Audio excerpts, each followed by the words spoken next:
maan daawadayaasha OMN meel kasta oo aad joogtaanba waxaan doonaynaa inaanu idin la socodsiino ama meel kasta oo aad joogtaanba ku soo dhawaada waraysi kooban oo aanu la yeelanay oday Soomaaliyeed oo magaciisa la yiraahdo Maxamed Axmed Xasan ama Zakariya Xasan waa oday Soomaaliyeed oo asal ahaan ka soo jeeda deegaanka Dirdhabo ku dhashay haddana waxa uu joogaa wadanka Belgium isaga ayaan idinku soo dhaweynaynaa hadaladiisii qaar kamida ayaa halkan idinku soo koobaya odayga ayaa ka hadlay waqtiga xaadirka waxa ka jira deegaanada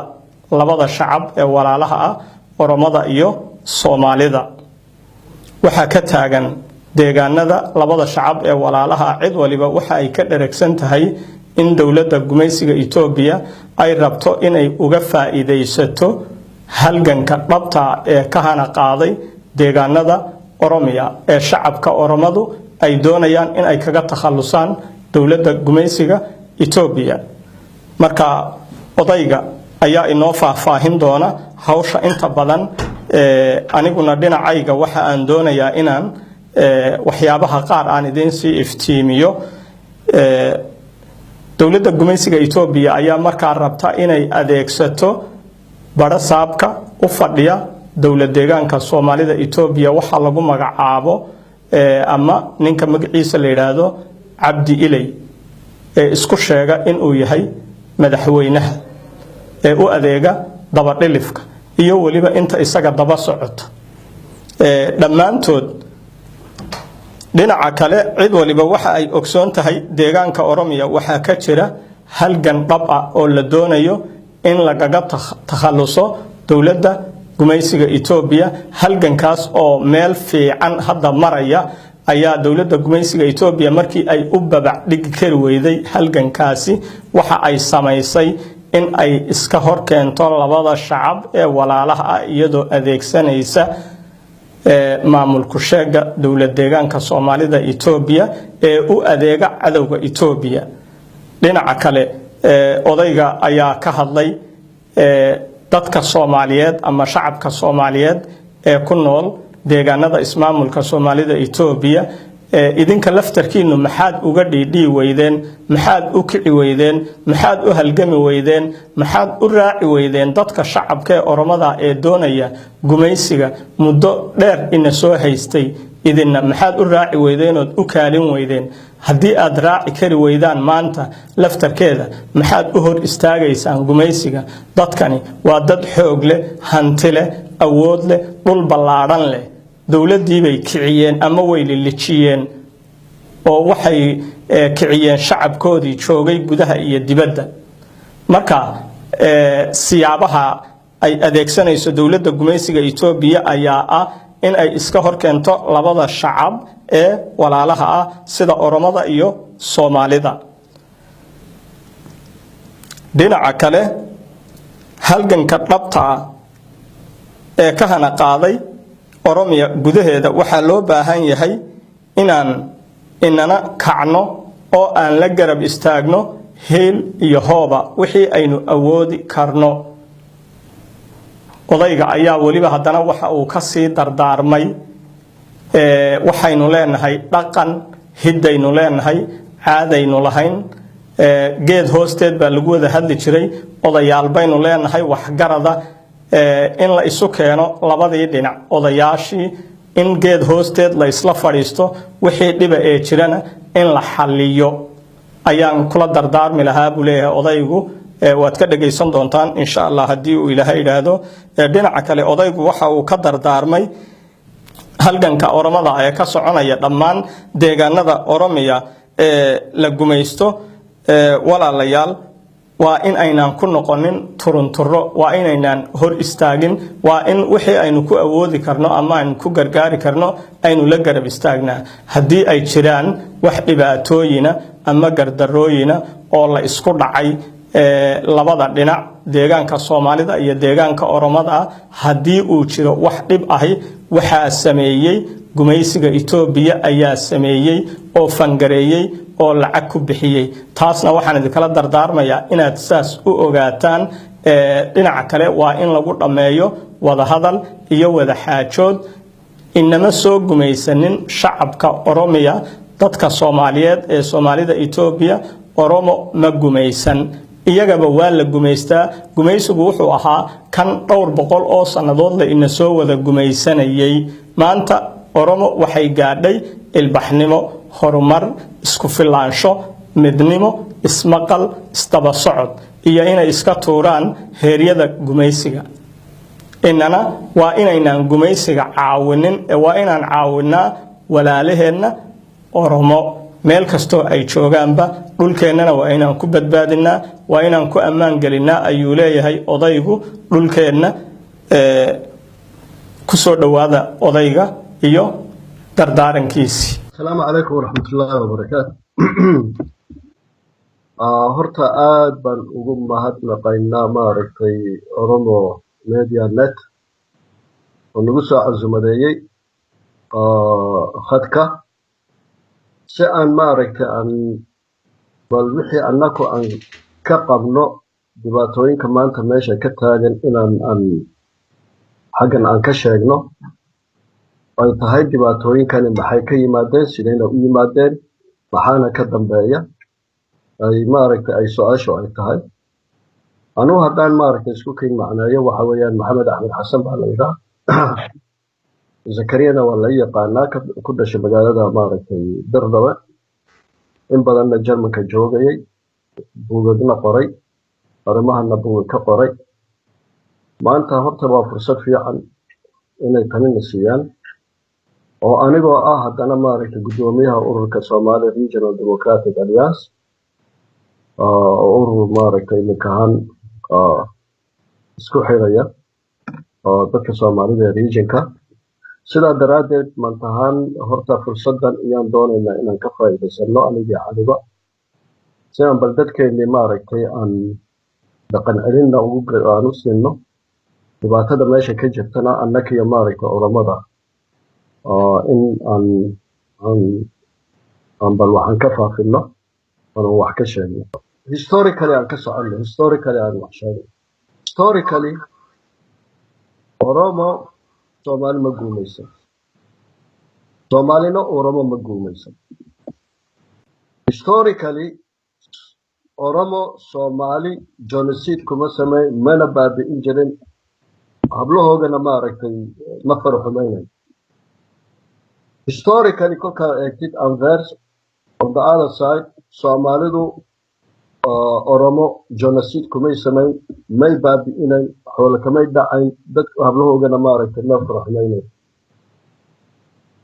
ilaa intii maaragtay historically ay Abyssinianku ay qabsadeen dhulka iyo maaragtay Oromo la soo qabsaday Oromiya la qabsaday ee dhulka Soomaalida la qabsaday genocide-kii iyo operationkii iyo dhibaatooyinkii Abyssinianku amba maaragtay kuwii hore ee Haile ilaa Haile Selassie ilaa maaragtay Mengistu ilaa maaragtay wayaanahan dadka Oromiya iyo dadka Soomaalida dhibaato xoog leh lagu hayo dhulka Soomaalida waxa weeyaan waa regional waxa weeyaan waa military maaragtay occupation bastion baa lagu hayaa military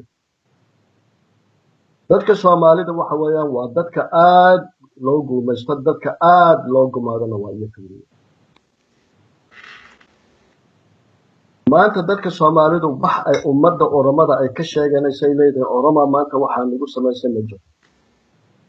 laakiin imika tani maxaa u timid cusub waxaa keenay waxa maanta keenay waa revolutionka Oromiya revolutionka iyo mass basiska Oromiya markii ilaahay Haile Selassie meerik waxay ahaayeen segment kala qaybsan laakiin maanta Oromiya dadkii Oromada the Oromo people waxa weeyaan daar united by noqdeen for one cause qura to be independent and to be free cause-ka maaragtay Oromiya and Oromiya who is a Oromiya free or xorriyad it means a free Somali people. Somaliduna waa free. And it is our interest, annaka interestiga Somalida ay tahay, the freedom of Oromia. The free of Oromia. Marka waxa weeyaan, it's a two people, uguna badan, region kana ugu badan, economically maaragtay there are potential. Oromia is economically is potentially not only for the population. Somalia is also maaragtay economically, strategically, is waxa weeyaan waa meel weyn ay ugu fadhido. The regime of Ethiopia. Marka dagaalkan maanta ay Oromo iyo Soomaali ay dhex dhigeen, waxay u dhex dhigeen Soomaalidu in ay iyo ay ujeeda maaragtay ay ujeeda wayaanuhu ay ujeedo in ay ku cimri darar ay ka dhigato oo artificial been oo border maaragtay xuduudaha jirin inta u kala samayso ay labada qowmiyadood madaxa isku galiso. laba waxba meeshan u socda. xagga Soomaalida waxay ka haystaan waxa weeyaan waa Cabdi Iile, a notorious psychologically maaragtay nin buka ah, iyo liyo booliiska ay u sameeyeen. Cabdi Iile ummadiisii umuu naxay, genocide buu ku sameeyey, hablihii wuu kufsaday, dad badan oo innocent oo Soomaaliya ayuu wada xidhxidhay. marka maxaa ka filanaysa inuu Oromada u sameeyo? waxa weeyaan waa it's the long hard waa lacag gacanta dheer ee kol kastiba wayaanuhu ay ku camal falayso, ay kolo meel u dirayso. iyo maaragtay ninkan uu yahay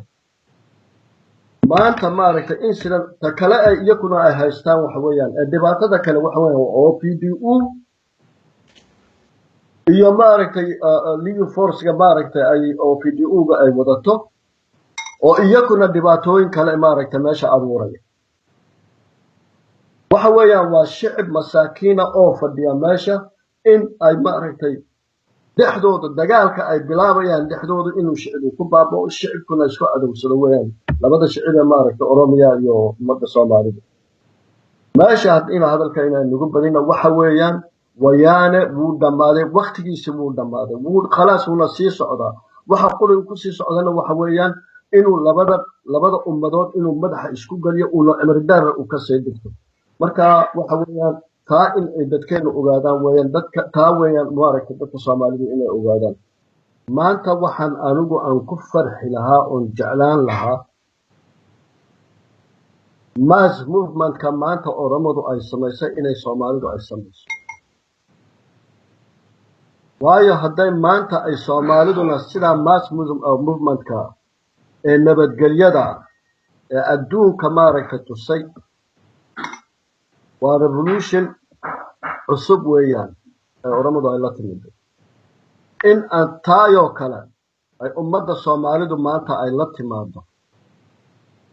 oo iyakuna xaggooga ay ka kacaan, ay talabaadna solidarity maaragtay ay tusaan, ay dadka Oromada maaragtay solidarity ku tusaan maaragtay halganka maanta ha u kaceen. maanta waan farxi lahaa. Soomaalida waxa weeyaan horta operationka ugu weyn maanta Ethiopia saaray ilaa maanta waa ummadda Soomaalida. tii waxa loo abuuray new police, tii kolkii hore iska dhaaf, tii iminka loo abuuray waa new police. waxa weeyaan ta ugu horeysa dadka Soomaalida waxa laga dhigay sabool, lacag haysan, wax kasta waa loo diiday. waxa lagu abuuray situation haddaa u fiirsatid meelaha qaarkood even ready Indianka iyo aborigines-ku ay ku noolaan kareen.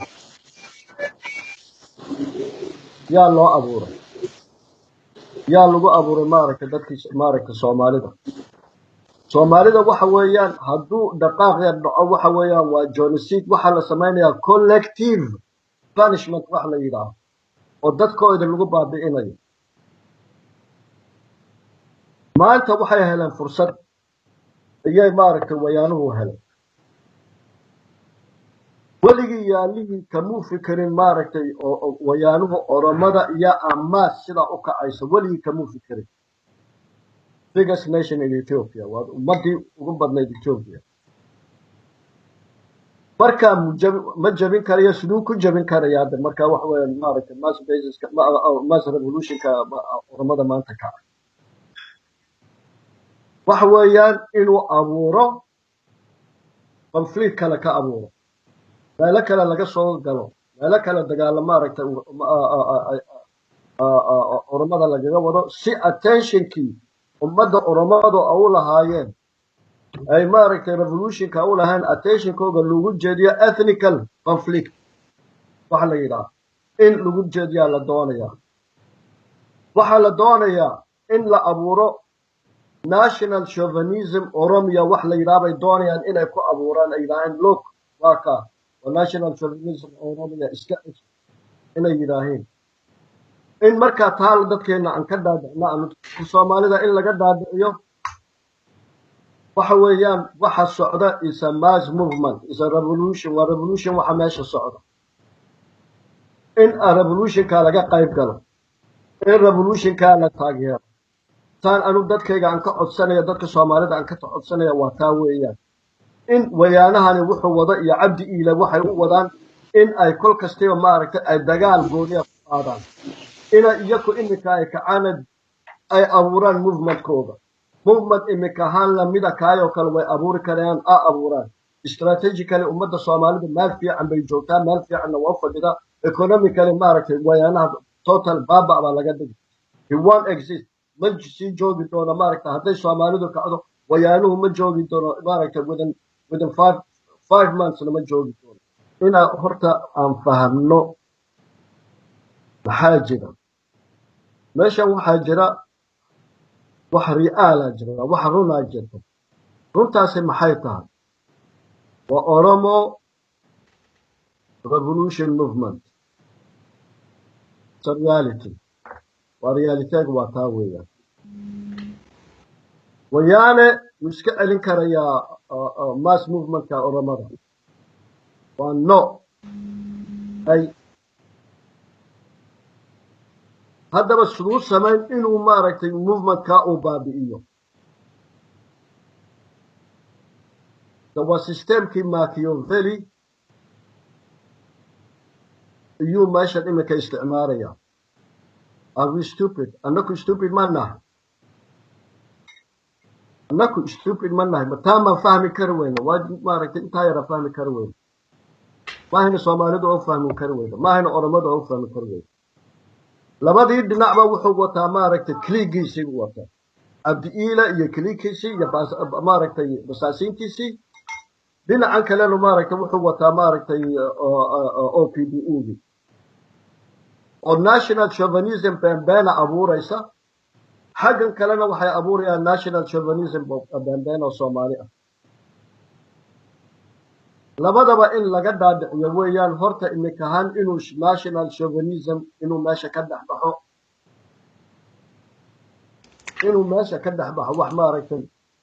national chauvinism patriotism is a correct inuu maaragtay ummaddu maaragtay oromadu ay xorowdo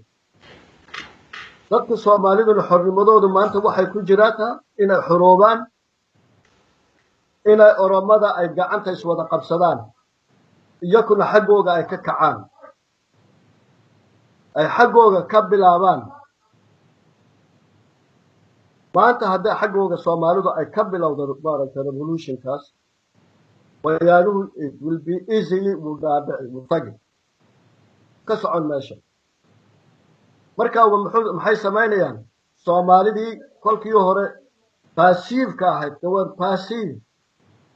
kumay jirin movementka waxba kumay jirin yaa imika loo abuurayaa activity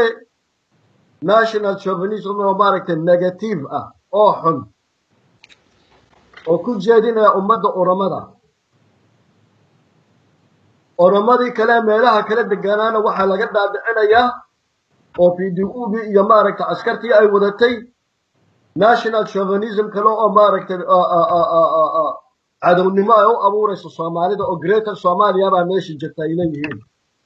It's wrong. Greater Somalia never exists. It doesn't exist. waxa weeyaan meeshan the two people who maaragtay iyo maanta isla nool waa Oromo waa Soomaali region kana waan ku nool lahay meeshana waan ku wada nool lahay meeshana waan ku wada jirnaa sideen u wada noolaan lahayn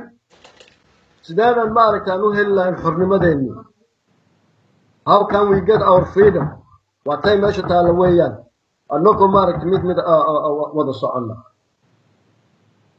in mentalitega maaragtay national chauvinism ka madaxna loo galinaya inaan maaragtay ka weynaano weeyaan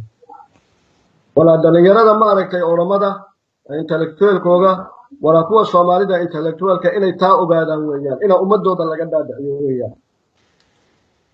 haddaan maanta ahaan dadka Soomaalidu waxaan anigu sheegayaa in tilmaamaya dadka Soomaalida aan maanta ahaan maaragtay aan la hadlay waxa weeyaan wayaanuhu waqtigiisii wuu qaatay Oromo wuxuu doonayaa dabarka inuu kaga jabiyo magaciinana magaca Soomaalidana dabarka inuu kaga jabiyo doonaya taana inaan diidno weeyaan inaan annaku isgarab taagno weeyaan maaragtay halganka ummadda Oromiya aan xageynana annaku aan ka kacno waxa yareen sosoko ee maaragtay dadkeena madaxa la isku galgalinayo waa fitnad foolxun weeyaan waa jaahilnimo weeyaan inaan taa ka weynaano maskax aan ka yeelano maaragtay wayaanaha weeyaan nagama maskax badno nagama cilmi badno marka waxa weeyaan annakuba maaragtay inaan waxaayo kale aan fahanno weeyaan ay Soomaalidu ay taa fahanto weeyaan ay Oromadu taa fahanto weeyaan waxa weeyaan waxyaalaha caynkan in la joojiyo weeyaan wax soconayana maaha inaan socodsiinana maaha in maaragtay ninkan psychologically maskaxda ka bugtay neurotic maaragtay ina ilaaya iyo wuxuu watana kolkasta inaan la dagaalano weeyaan inaan diidno oo la dagaalano weeyaan dadkiisii buu baabiya ummadda Soomaalida uu baabiyay ummadda Soomaalida caqabo weyn buu ku yahay dhibaato weyn buu ku hayaa inaan ninka la dagaalano weeyaan waxa weeyaan ninkana waxa weeyaan waa fabrication maaragtay of wayaana weeyaan iyada maaragtay fabriika samaysan maaragtay he's a fabricated killer weeyaan inaan isaga markaa iska celino weeyaan isaga iyo wuxuu wataba inaan iska celino weeyaan inaan ummadda Oromada isgarab taagno oo dagaalkooda maaragtay mid ka noqono weeyaan waxaan u sheegayaa maanta haddaan nin lagu dilo Soomaaliya dhulka Oromiya amba nin Oromiya lagu dilo maaragtay dhulka Soomaalida in ay labada shicib ka Oromiya lagu dilo inay shicibku ay u kacaan ay u dagaalamaan oo qofkii dila ay doonaan iyo wuxuu ku dilay maxaana loo dilay waayo qofka dila waa inuu doono in magaca Soomaalida lagu isticmaalo maaragtay nin innocent ama qof innocent in magaca Soomaalida lagu dilo waa wax maaragtay wax weeyaan waa crime weeyaan in ay dadka marka Soomaalidu ay ka kacaan waxay nii sheegayaan dadka Soomaalidu inay ka kacaan nin Oromo ah haddaan lagu dilo dalka Soomaalida inaa ka kacdeen inaa doontiin qofkii dila iyo wixii lagu dilay dadkii inaa doontiin at the same time waxaan ka doonayaa maaragtay dadka Oromada Soomaali lagu dilo maaragtay dalka Oromada ina ummadda Oromadu ay diido inay ku hor joogsato maleeshiyada maaragtay dhulka wareegaya ay wayaanuhu ay wadaan baa waxa fidnada wadaya marka ka hortaga maaragtay fidnada caynkaas ay wayaanuhu wadaan in ay ka hortagaan labadooda qolaba inay ka hortagaan ina ay diidaan weeyaan ina waxyaalaha caynka maaragtay ay isku wada sheegaan ay ummaddu isku sheegto ay tiraaho waxaan maaragtay waa waxaan ka madaxa la isku keengelinayo waxaan ka maaragtay inaan ku dagaalamo doonayna inaan aan ku dhacno hogga ay doonayso wayaanuhu uu doonaya imaahin waa inaan iska jiro waa inaan diidno waa taa weeya maaragtay waxaan noo wada taalo gabigeena baa noo wada taalo maahin waa maaragtay Oromo maaragtay media net maahin Soomaalida media ugu kulli meesha meel kasta information ka bixin karayna inaan informationada aan dadka aan u sheegno oo maaragtay aan ku waarino weeyaan waa taa weeyaan mid baa inii sheegay hadday wax yar ay dhacaan odayadeenna odayada oromada iyo oromada soomaalidu way isku imanayaan way maaragtay way ka wada tashanayaan any problem hadday wax yar dhacda incident hadduu dhaco waa laga wada tashan jiray incidentka waxa weeyaan waa traditional bay noo tahay traditional lawna waan leenahay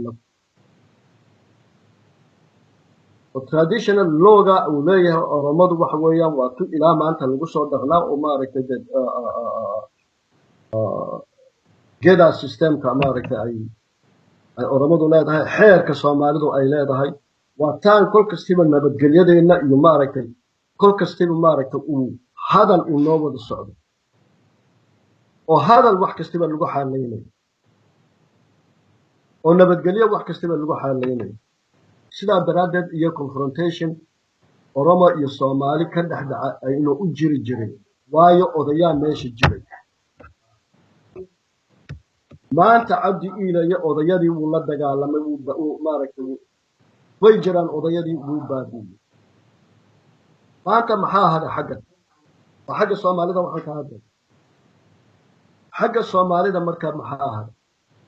waxaa haday waa intellectualkii waa academicianadii maaragtay ee jaamacadaha ku jiray waxaa jira odaya waxaa jira maaragtay dad kaloo waxyaqaanaa jira waxaa jira dadkii maaragtay commerciga maaragtay mushtariga shicib weynihii kalaa jira maahina organizationnaa jira dibadda iyo gudahaba oo weliba laga doonayo ururada organizationada waaweyn in iyaku maaragtay ay initiativeka qaataan si ay maaragtay shicibka ula hadli karaan insaani maaragtay ula hadli karaan marka waxa weeyaan halka caynkaa kolka caynkaa uu dhaco kol kastee fal caynkaa uu dhaco traditionally baa lagu xalayn jiray iminkana inay tii naga baaba'do maahin waa dhaqankeenna waa culturekeenna waa inaan horta taa maaragtay aan noolaysiino si ay dadkeennu maaragtay mar dambe waxyaalaha caynkaas oo kale maaragtay ayna faraha iskula gelin taa iminka loo baahan yahay waxa weeyaan waa tii kale ee all the organization Somali organization inay dadkooga mobilize ay ku sameeyaan inay dadkooga wax baran inay dadkooga u dharan qadciliyaan inay dadkooga ay yidhaahin maanta movementka oromaya ee socda waa inaan ka qayb galno waa inaan mid ka noqonno taa iyo maantahan annaka xaggayga looga baahan maanta dariiqada oromiya ay qaadatay mass movementka maanta oromiya qaadatay it's not only maahin freedom of maaragtay of oromia freedom of all waxa weeyaan waa xorriyadda maahin oromiya qura waa xorriyadda ummadda Ethiopia iyo idin weeyaan maanta movementka meesha soo marka taa maadaama maaragtay conscious aan ka noqono conscious about contributionka maanta oromia ay siinayaan maaragtay qowmiyadaha kale weliba khaas ahaan soomaalida contributionka ay ku siinayaan revolution ay leeyihiin maaragtay waa kaas maaragtay naga barta mass movementka waxa weeyaan waa cashar aan ka baranayna maanta oromia inaan ka barano weeyaan maaragtay mass movementka oromia maanta on maanta aan dadkeenana maantahaan aan ku diidino mass movementka oromia ay noo horkacday inaan anakuna maanta dariiqada aan qabsan marka loo baahan yahay maaragtay oromia intellectualkooda odayadooda iyo dadkooda kale in iyaku qudhadooda ay fahmaan dadka soomaalidu inayna cadowgooga ahayn dadka soomaalidu walaalahooda yihiin dadka soomaalida ay la qaybsadaan revolutionkan maanta maaragtay socda inay la qaybsadaan weeyaan isticmaar meel kasta uu jiro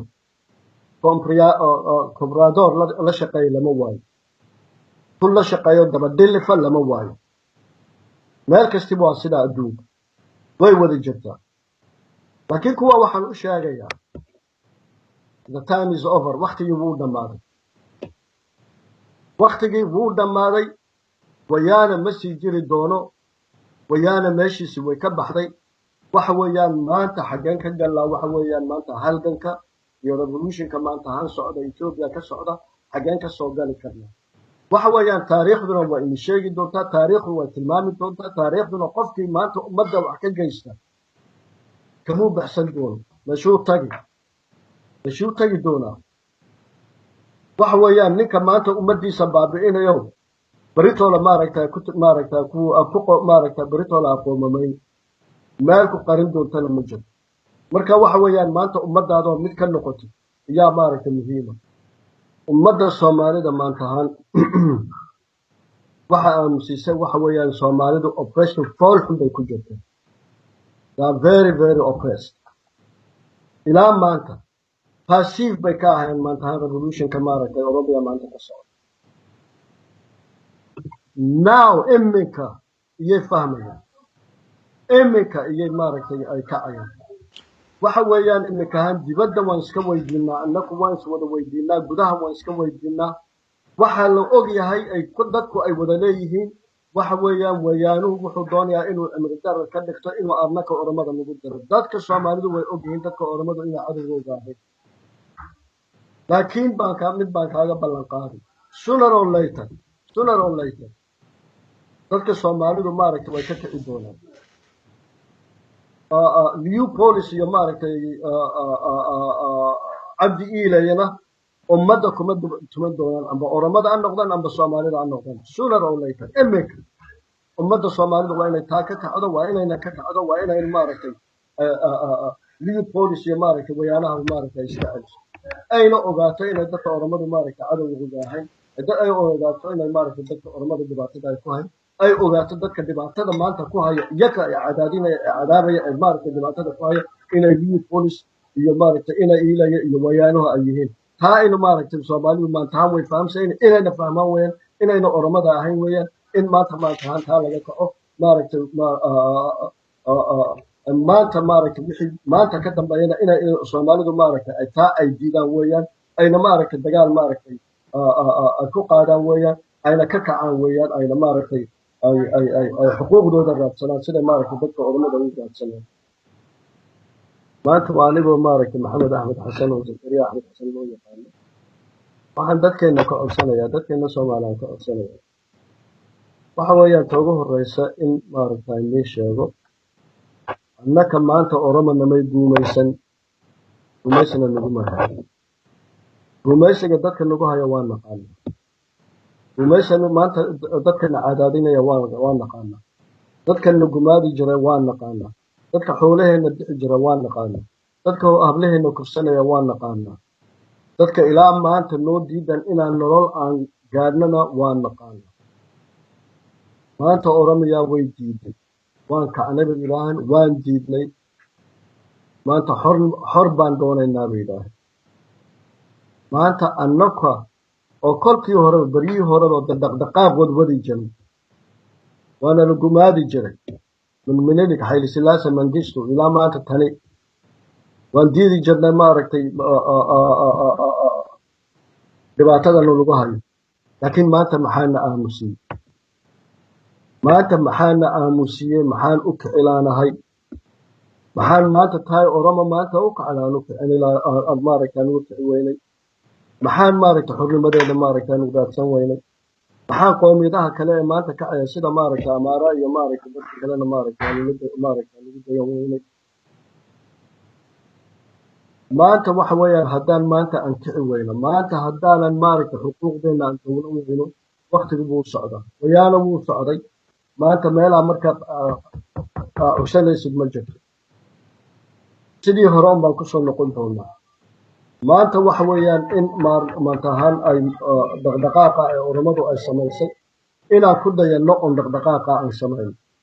inaan dhaqdhaqaaqa maaragtay aan mid ka noqono maanta haddaan annakii Oromo aan mid noqono wayaana ma jiri doonaan dhaqaalaha maanta wayaanaha u haya waa Oromia dhaqaalaha maanta oo maaragtay wayaanaha iyo maaragtay u haya waxa weeyaan waa dalka Soomaaliya استراتيجية ما أنت وكفر دقيقة ما أعرف الدقاليس وكفر دقيقة وأنك وياه تبي هون الكعبة إنه ما أعرف وين أنك تعلم ماشي وجد وين أنك تعلم وإلى ما أعرف تقاسيم تيجي أسكت إنه وإلى ذاتك أمدا عن مثل النقل وإلى الملك استبدأ دقائق عن كم الجنة يكون موجود إنتنا أنت سوق ما كم بالجدية أنت سوق ما كم بالجا حري ولا ما أنت لو جمادية لكن لا ما أنت ما أعرف تقال ما جا إلى ما أنت أوصل جدا حرمضونا إلى الحرمضونا ما رتك سوهر جسن إلى يدكيس واحد دون الحرمضة إلى الجريمة حرمضة أوراميا وحرمضة النووية لأنك ما رتك حتى يكون حرمضة نكون حرمة marka waxa weeyaan waa inaan annaku aan kacno xudumadeena aan doonno ina iileeya iyo wuxuu wata iyo kulli iyo saqajaankaasina maaragtay inaan la dagaalano inaan diidno weeyaan inaanan u dhammayno weeyaan wayaanaha iyo maaragtay xooggiisa annakaana u dhammayn karayna haddaan annaku soomaalina haddaan maanta maan tahan annaku aan kacno isku dugannahay annaka soomaaliya ayaa maan tahan u dhammaanay